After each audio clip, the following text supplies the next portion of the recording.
नमस्कार, जय जोहार। छत्तीसगढ़ न्यूज में आपका बहुत बहुत स्वागत है। चलिए देखते हैं आज की 25 फटाफट काम की और महत्वपूर्ण बड़ी खबरों को। पर इससे पहले आप वीडियो को कहां से देख रही हैं, कमेंट में बताना बिल्कुल ना भूलें। छत्तीसगढ़ विधानसभा शीतकालीन सत्र। स्वास्थ्य मंत्री की सदन में बड़ी घोषणा। CGMSC द्वारा मोक्षित कॉर्पोरेशन से की गई 660 करोड़ की रिएजेंट खरीदी की EOW जांच करेगी। छत्तीसगढ़ विधानसभा के शीतकालीन सत्र के दौरान स्वास्थ्य मंत्री श्याम बिहारी जायसवाल ने ध्यानाकर्षण के दौरान इस संबंध में घोषणा की। भाजपा विधायक धर्मलाल कौशिक द्वारा सदन में रिएजेंट खरीदी की मुद्दा उठाया गया था, जिस पर स्वास्थ्य मंत्री श्याम बिहारी जायसवाल ने जवाब देते हुए कहा कि पिछली सरकार में सुनियोजित रूप से भ्रष्टाचार हुआ। छत्तीसगढ़ में बड़ा फैसला। दलहन तिलहन गेहूं पर मंडी शुल्क और कृषक कल्याण शुल्क में छूट। छत्तीसगढ़ सरकार ने दलहन तिलहन गेहूं पर मंडी शुल्क और कृषक कल्याण शुल्क में 13 मार्च 2024 से 31 मार्च 2026 तक पूर्णतः छूट दी है। राज्य सरकार के इस निर्णय से छत्तीसगढ़ के लाखों किसानों और दाल मिल, तिलहन मिल और फ्लोर मिलों के संचालकों के साथ ही व्यापारियों को सीधा लाभ मिलेगा। Chhattisgarh chamber of commerce and industries ने इस महत्वपूर्ण निर्णय के लिए मुख्यमंत्री विष्णुदेव साय का आभार जताया है। छत्तीसगढ़ की फ्यूचर सिटी बनने जा रहा है ये शहर। सिर्फ 109 करोड़ बिछाई जाएगी पानी की पाइपलाइन। छत्तीसगढ़ की मुख्यमंत्री विष्णुदेव साय प्रदेश के विकास के लिए लगातार हर संभव प्रयास काम किया जा रहा है। इसके साथ ही राज्य सरकार प्रदेश में औद्योगिक विकास पर काम कर रही है। इसके अलावा सीएम विष्णुदेव साय के प्रयासों से नवा रायपुर के अटल नगर को अल्ट्रा मॉडर्न फैसिलिटी वाला शहर बनने पर तेजी के साथ काम किया जा रहा है।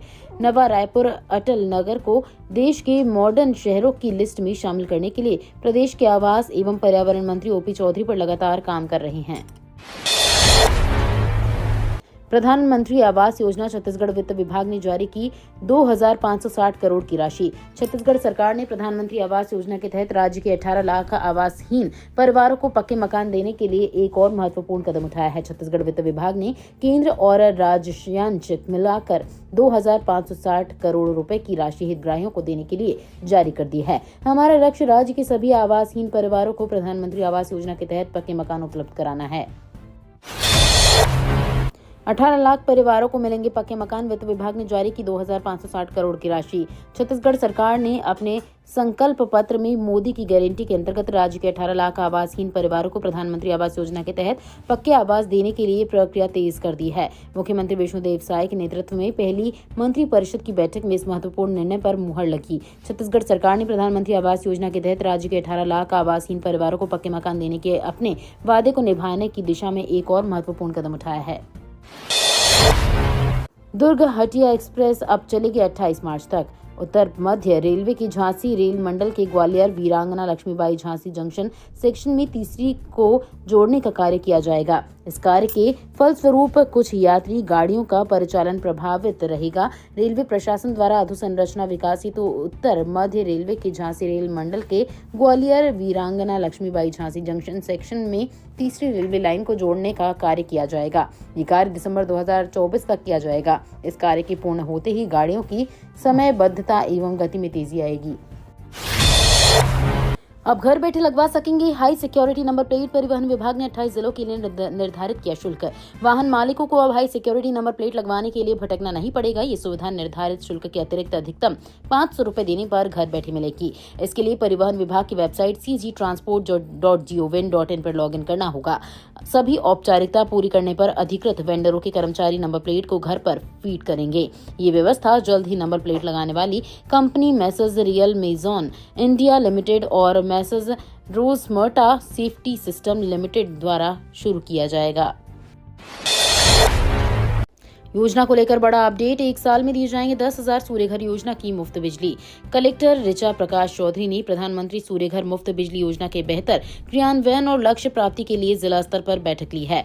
बैठक में योजना की गाइडलाइन, संभावित चुनौतियों और लक्ष्यों को समय पर पूरा करने के लिए रणनीति पर चर्चा की गई। इस दौरान EECSPDL छगन शर्मा ने बताया कि योजना के तहत जिले के लिए 1 साल में 10,000 कनेक्शन लक्ष्य निर्धारित हैं।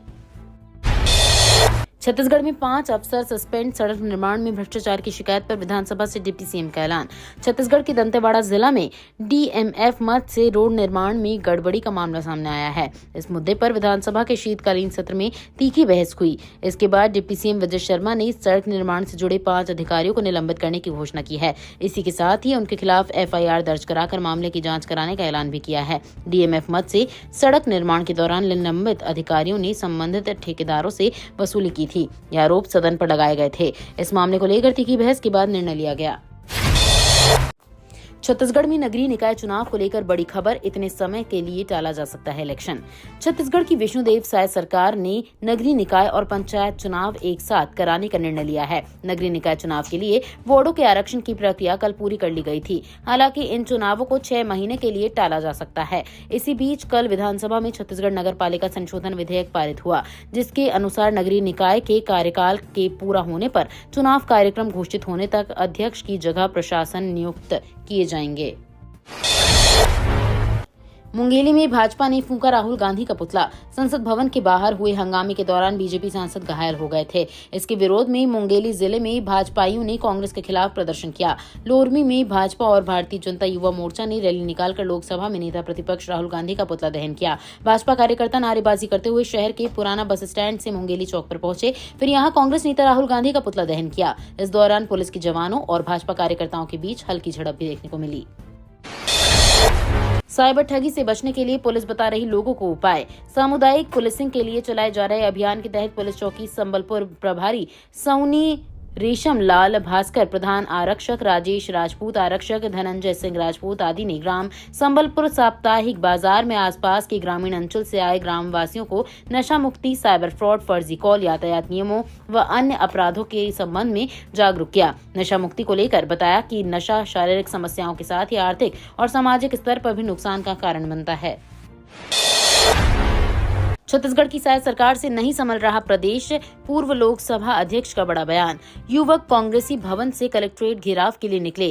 कांग्रेसियों को कोर्ट के पास पहुंचने पर बैरिकेड लगाकर रोक दिया गया। इस दौरान उन्होंने प्रशासन के प्रतिनिधि को ज्ञापन सौंपते हुए अपनी मांग बताई। शहर जिला कांग्रेस कमेटी अध्यक्ष सुशील मौर्य व पूर्व विधायक रेखचंद जैन के मार्गदर्शन में ये प्रदर्शन किया गया। इस दौरान कांग्रेसियों ने कहा कि प्रदेश में 1 साल में सिर्फ अपराध बढ़ा है, नशे का कारोबार फल फूल रहा है, धान खरीदी समर्थन मूल्य पर नहीं की जा रही है। छत्तीसगढ़ विधानसभा का शीत सत्र, आश्रम छात्रावासों में बच्चों की मौत का मामला गूंजा, आंकड़े छिपाने के लगे आरोप। छत्तीसगढ़ विधानसभा के शीत सत्र के आखिरी दिन प्रश्नकाल में आश्रम छात्रावासों में बच्चों की मौत का मुद्दा गूंजा। विधायक लखेश्वर बघेल ने आश्रम छात्रावासों में मौत का मामला उठाया। मंत्री रामविचार नेताम ने जवाब देते हुए बताया कि पिछले 12 महीने के भीतर 11 बच्चों की छात्रावासों में मौत हुई है। इनमें सड़क दुर्घटना, बुखार, सिकल सेल से भी मौतें हुई हैं। ज्ञात कारणों के साथ कई मौतों के कारण अब तक अज्ञात हैं। उन्होंने बताया कि मलेरिया की वजह से भी छात्रों की मौत हुई है।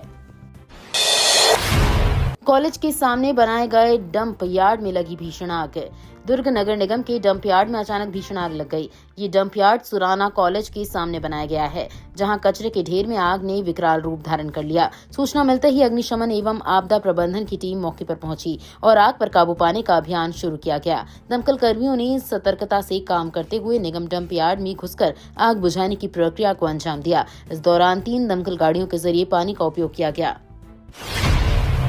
800 से अधिक चिकित्सा कर्मियों की होगी भर्ती। स्वास्थ्य मंत्री श्याम बिहारी जायसवाल सिविल लाइन स्थित सर्किट हाउस के ऑडिटोरियम में आयोजित स्वास्थ्य विभाग की राज्य स्तरीय समीक्षा बैठक में शामिल हुए। समीक्षा बैठक 2 दिनों तक चलेगी। समीक्षा बैठक के पहले दिन स्वास्थ्य मंत्री ने विभाग के कार्यों की विस्तार से समीक्षा की।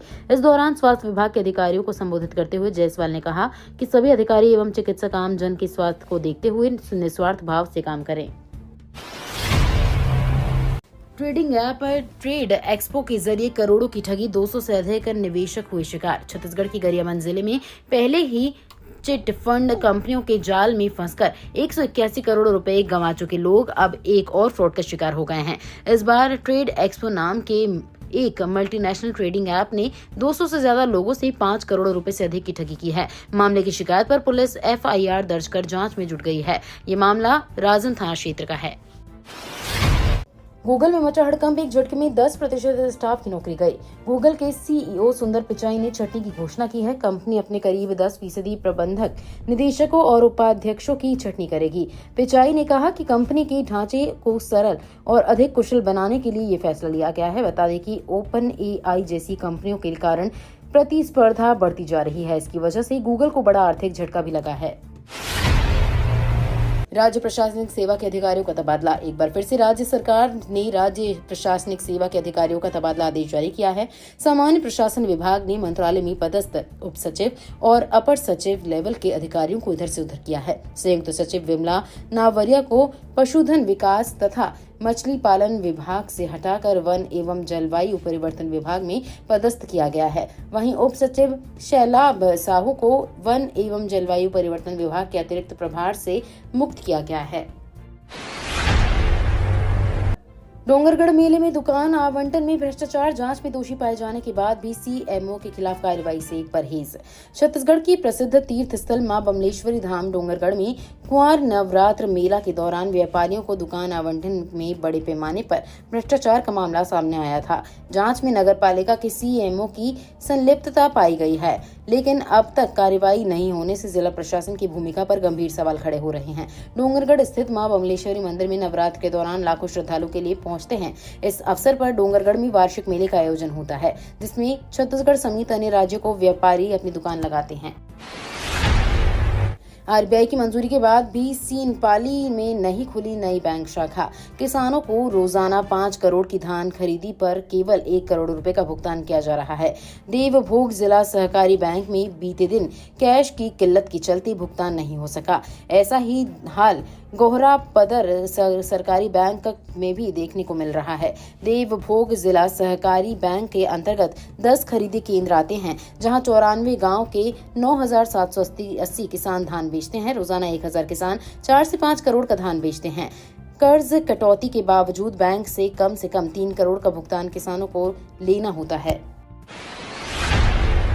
विकसित भारत के लिए जरूरी है वैज्ञानिक रिसर्च और इनोवेशन की भूमिका, बोले छत्तीसगढ़ के राज्यपाल रमेन डेका। डेका ने कहा कि सम्मेलन का विषय भौतिक विज्ञान में उभरते रुझान, इस उभरते क्षेत्र में अपने ज्ञान पर चर्चा करने और उसे बढ़ाने के लिए शोधकर्ताओं को एक साथ लाकर वैज्ञानिक जांच और नवाचार के लिए सामूहिक प्रतिबद्धता को दर्शाता है। उन्होंने इस बात पर प्रसन्नता व्यक्त की कि भौतिकी, केमिकल साइंस, गणित, सांख्यिकी, कंप्यूटर विज्ञान और जैव सूचना विज्ञान सहित अलग अलग विषयों के वैज्ञानिक इस सम्मेलन में एक साथ मौजूद हैं।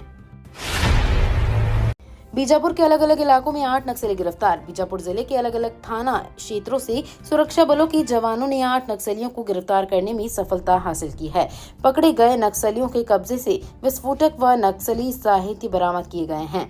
पुलिस से मिली जानकारी के मुताबिक बासागुड़ा थाना के सारकेगुड़ा व राजपेंटा जाने वाले मार्ग पर सड़क किनारे कुछ व्यक्ति पुलिस पार्टी को देखकर भागने का प्रयास कर रहे थे। रोड ओपनिंग व सुरक्षा व्यवस्था में लगे पुलिस के जवानों ने घेराबंदी कर उन्हें पकड़ा। गणतंत्र दिवस समारोह की तैयारियों को लेकर कलेक्टर ने ली बैठक। पुलिस परेड ग्राउंड में आयोजित होने वाले गणतंत्र दिवस 26 जनवरी 2025 गरिमापूर्ण आयोजित करने के लिए कलेक्ट्रेट परिसर स्थित रेड क्रॉस सभा कक्ष में कलेक्टर डॉक्टर गौरव सिंह ने तैयारियों के संबंध में अधिकारियों की बैठक ली। कलेक्टर ने कहा कि सभी अधिकारी अपने विभाग के उत्कृष्ट अधिकारियों और कर्मचारियों की सूची तैयार करें। कलेक्टर ने गणतंत्र दिवस में पुलिस परेड ग्राउंड में आयोजित होने वाले कार्यक्रम में ध्वजारोहण, मंच, पंडाल व्यवस्था, बैठक व्यवस्था संबंधित निर्देश दिए गए। केंद्रीय कर्मचारियों के वेतन और डीए में जल्द होगी बढ़ोतरी। केंद्र सरकार के अधीन काम करने वाले कर्मचारियों को 8वें वेतन आयोग के गठन का बेसब्री से इंतजार है। दरअसल 7वें वेतन आयोग के गठन को 10 साल पूरे हो गए हैं और आमतौर पर प्रत्येक 10 साल में सरकार की ओर से नए वेतन आयोग का गठन किया जाता है, जिसके बाद कर्मचारियों की सैलरी और महंगाई भत्ता में बढ़ोतरी होती है। ऐसे में केंद्रीय कर्मचारी को उम्मीद की सरकार जल्द से जल्द इस पर कोई निर्णय ले। ये तो थी आज की बड़ी खबरें। अगर आपको न्यूज पसंद आई हो तो वीडियो को लाइक और शेयर करना बिल्कुल ना भूलें। धन्यवाद।